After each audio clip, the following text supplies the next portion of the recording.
Welcome back, guys. We're back out in the shed and we're going to start getting into doing a heap of shit. So it's the 11th of November. The diff's been sent off to get shortened, so hopefully that's back soon so I can start welding all the four link in underneath, get it back rolling.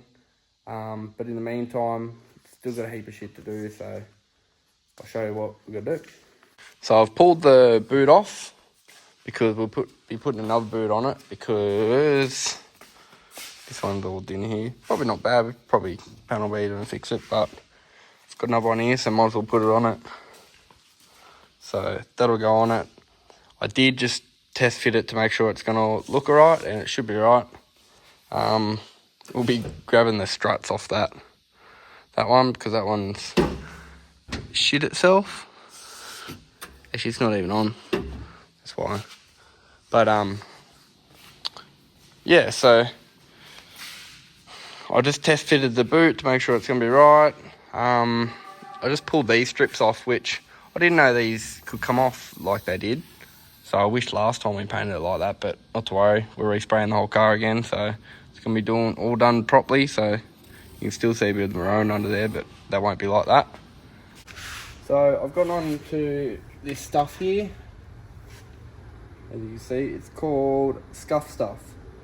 Now, because the car's going back the same colour, I wasn't sure whether I had to sand the whole thing back, undercoat again, and just start from scratch. So I talked to a mate of mine, and he's given me a few tips and has forwarded me on to get some of this Scuff Stuff. So Scuff Stuff, it's like a paste, and it's got so it's like a paste, and it's got it's a bit gritty in it, and they recommend using a grey pad like this. So using that grey pad and this combined gives it, say, like an 800 grit sandpaper, so equivalent to that. So I just gave this door a bit of a trial, and it seems to work really, really, really well. So that took me less than 5 minutes to do. Obviously, this was my trial panel. This one will have to get sanded back a lot more and feather a lot of these pit marks out from the rubber. But this is my trial panel, so it's good to see that took under 5 minutes. And because we're going the same colour, just going to use that stuff, scuff it back, and then it's going to go the base again, then the clear, and then we should be sweet. But on these panels, these will have to go etch primer, undercoat, and go through the full stages. Same as any of the other colour parts I'm using. I'm trying not to use this one. I'll see how tight money is before Summernats. See if I can get a SS one and some SS skirts. But yeah, that's what we're up to at the moment. So I've also got to get this old glass out of here soon, because we'll use the other window that's in that one. But yeah, so I'm going to get into doing a little bit more sanding. Like I said, that took me less than 5 minutes to do that, so I might even be able to get half the car sanded tonight. So just put a little bit on, give a bit of a spray with the water, and wait for it to basically just sand everywhere you need to. It'll foam up like so, and it'll just be, sanding well. And it's got a cleaning agent in it as well, so it's cleaning the panel as it goes, which is unreal. It's making light work of doing this. So they recommend it's good for blending panels, like say you gotta just do a door on something, things like that. You can just use this stuff, and it's good like that. So I'm happy with it so far. I'm gonna keep getting into it and see how it goes. Gotten the diff back, it's been shortened. So now I think I'm gonna get some I was thinking about getting these axles re-splined, but I think it works out only a little bit more to get brand new billet ones made up, so I think that might be the case. But I've got to mock it up, so I've got to cut, we took 75mm off either side, so I've got to cut 75mm off these, then bolt them up so I can mock the wheels up and stuff. Hey, Bolly. So this all set up on the table here.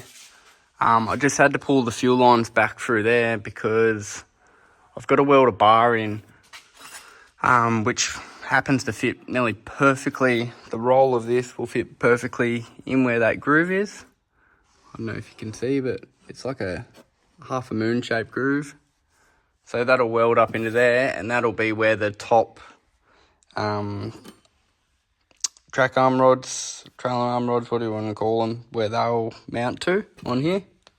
So just about to hammer this up in there and just tack weld it into place.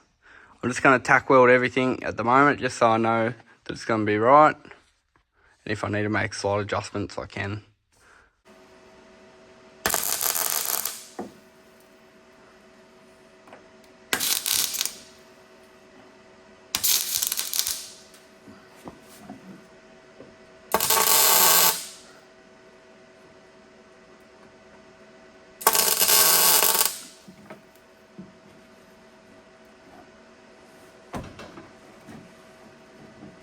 Okay, actually after grinding a little bit of paint back, I can actually get a proper tack weld on there, so.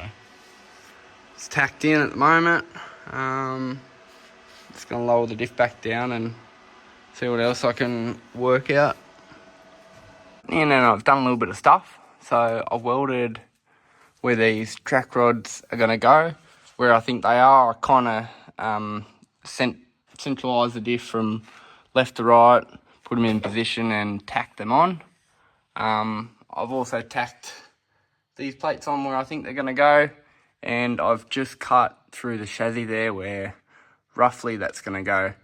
I've got to work out strengthening and sort of stuff, what I'm going to do for there, but that's roughly how it's going to be, and the shockies are going to come up through the floor like that. So I'm just going to do the other side, cut the other side out, and yeah, go from there.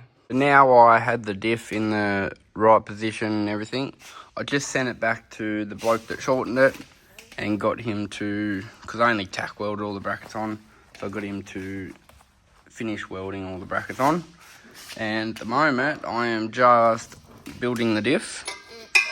So I didn't show a video, but I had the pinion in the freezer, had the center in the freezer, and then got the bearings, chucked the bearings on the stove. I just sat them on the plate there, give them a bit of a flip with some gloves on. And then the pinion bearing was really, really good. So sat the pinion there, had the bearing obviously hot, slipped the bearing over, and that one just fell on smoothly. The center, which was actually in the freezer all overnight, whereas that one's only in there for a couple hours. The center took a little bit more, slipped the bearing over, and I had to give it a little bit of a tap down on both sides. One side was a little bit better than the other, but it's all tapped down now either side. I've just knocked the old bearing, seal and cones out of the housing. So I'm just about to, there's a shim in here. So there's a shim in here, which is there, which spaces the cone out. And then that cone will go in there, so just about to hit that in, and yeah. Then hit the other cone in for there. I can probably hit the bearing in and the seal, and then put the pinion in.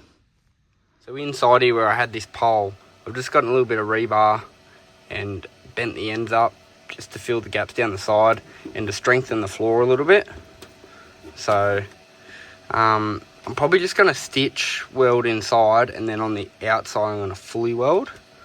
And then obviously all these will get ground down so it looks neat, and then it'll be all six flexed around here as well. But just on the inside here, it saves having like 2 lots of weld and putting that much heat into it. So I'm just going to do a few stitches in here, and then I know on the outside it's going to have a full weld. So that's where I'm up to at the moment.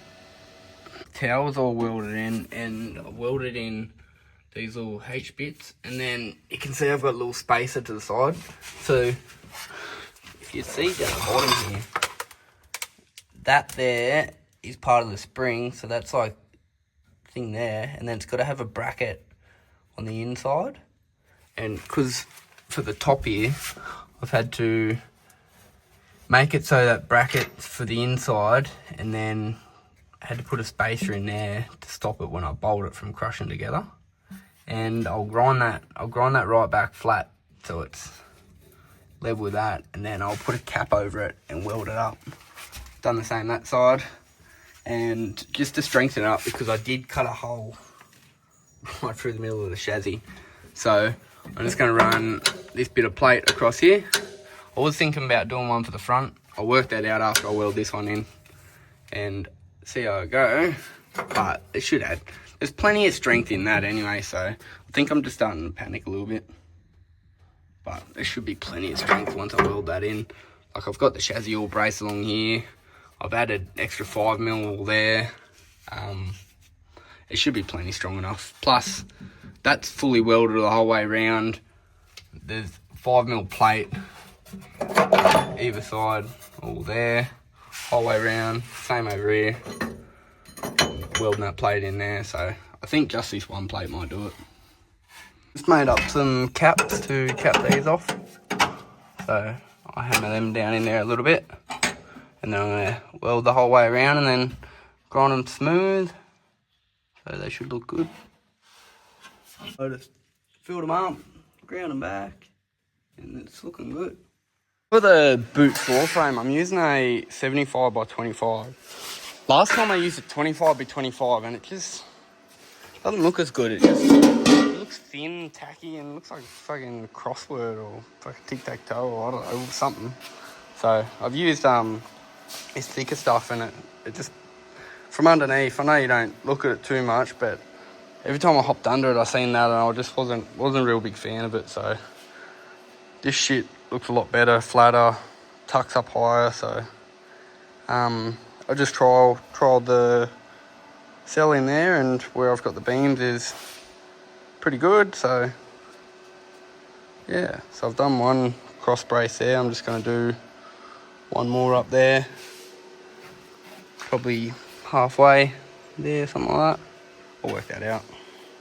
So ordered the new axles, got them in, originally they're 28 spline, so I got them in 31 spline and got a 31 spline mini spool to suit. Got 1/2 inch studs. Anyway, went to put the axles in last night, and the axles don't actually fit inside the centre.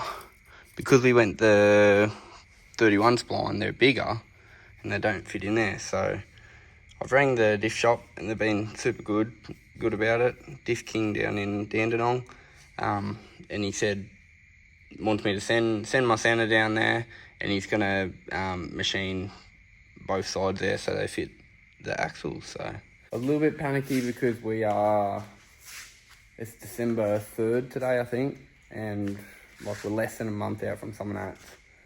I'm stressing. We still got to respray the whole car.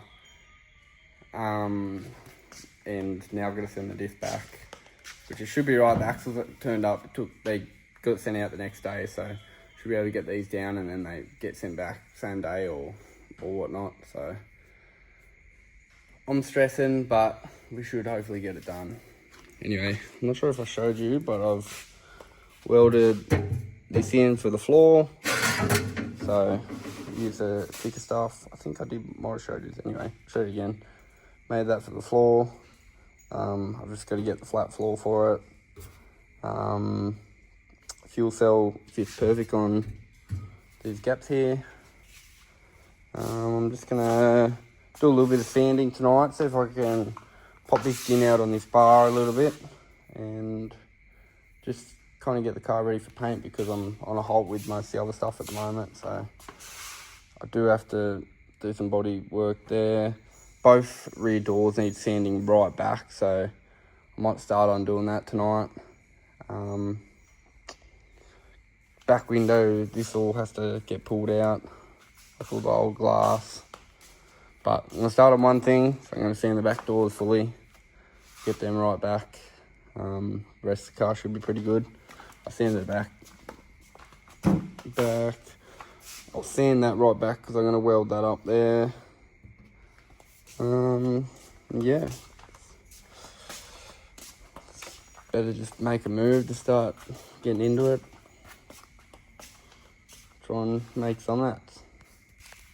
Just blocked some bits of wood behind there, and I've added nuts to the bumper, and I've screwed it on, and I've just gotten the kettle in a hot water. Boiled the kettle, got a hot water, and I've just peeled it all over that. So I'm gonna let that cool naturally for a little bit, and hopefully that was enough to pull the din out.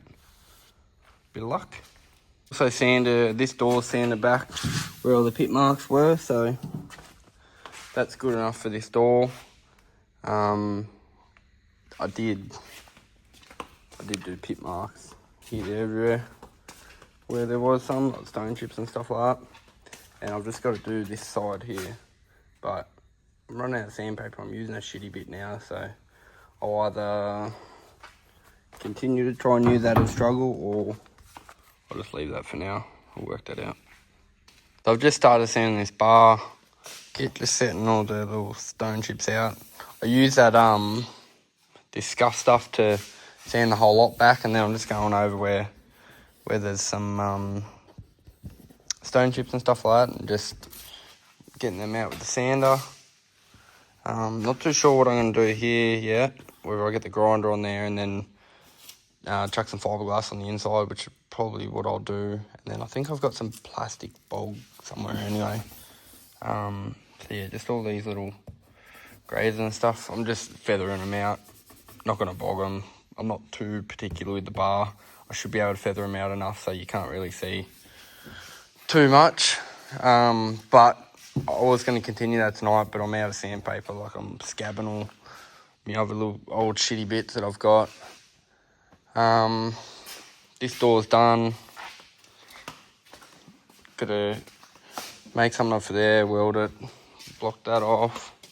I started to do this door, but same thing again, ran out of sandpaper. And because it's pitted, I got to go right back to get rid of the pit. And same thing, I just feather it out. I'm not going to bog it or anything like that, just feather the pit marks out. This whole section will probably be done, so it's not going to be wavy. It's going to be feathered out and then feather up into how it'll be. Yeah, so that's probably tomorrow night's job, do that. But I'm going to leave the video there because I want to get a video out for you guys. I'll grab the center. I've got to send the center back tomorrow so they can machine it so I can fit the axles in. Yes, heaps of shit to do. I'm stressing, but we'll get there. So anyway, give it a like, subscribe, comment down below, and I'll see you guys in the next video.